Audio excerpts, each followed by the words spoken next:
Merong advice sa atin na mag-uumpisa ng asphalt overlaying, no? Parang resurfacing dito sa may Lower Silway Bridge natin. So that will be temporarily magwa one lane siya. Ito ang paliwanag ni Dr. Bong Dasera, ang traffic czar ng lungsod, matapos ang matinding trapiko sa may Purok Matinabangon. Isinailalim kasi sa maintenance ang tulay ng Lower Silway kung saan naglagay ng aspalto. Aabot raw ng 3 araw ang rehabilitasyon kung kaya't ipinatupad muna ang one-way lane.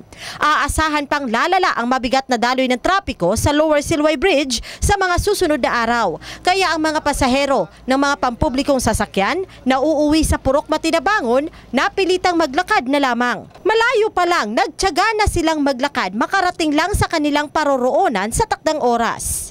Kapoy bayapod kay maraglayo-layo pud mo gibak tas mapadulong sa kuan sa dira sa tulay. Pero kaya nun lang para sa kuan ekonomiya. Okay lang kapoy, baklay. Pero okay lang gyapon. Para maninot atong dalan. Sakit ang tuhod. Sakit ang mga matiil. Wala man mi kabalo nga one way di ay. Layo pa tayo magipagpasan? Layo pagikan pa dito. Wala man mi kabalo mag one way kay kung kabalo mi dito mi nag-agi sa pikas. So sa man kay Giban okay lang? Okay na lang kay wa man tay mahimo. Kaya ang mga sasakyan nag-U-turn na lamang pabalik sa National Highway at doon sila dumiretso. Yun nga lang, bumper to bumper naman ang daloy ng trapiko ang kanilang naranasan.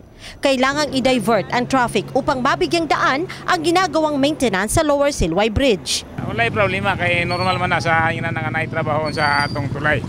Pagdating naman sa National Highway, balik sa pagkabarado ang daloy ng trapiko. Sa kapal ng mga sasakyan na dadaan, aabot sa 30 minuto bago makausad ang sinasakyan mo. Kaya panawagan ni Dr. Bong Dasera sa mga sasakyan galing Davao at papuntang Macar na sa bagong bukas na diversion road na dumaan upang mabawasan ang bigat ng daloy ng trapiko sa Barangay Dajangas North.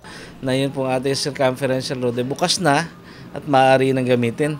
Ganon din po yung yung sa may areas ng ito naman pong sa Lower Silway Bridge, hinihingi rin po namin ng tulong ninyo ng advisory kasi ang balita ko ang impormasyon nakarating sa akin ng mga 2 to 3 days daw yan. So kanina nag-umpisa yan.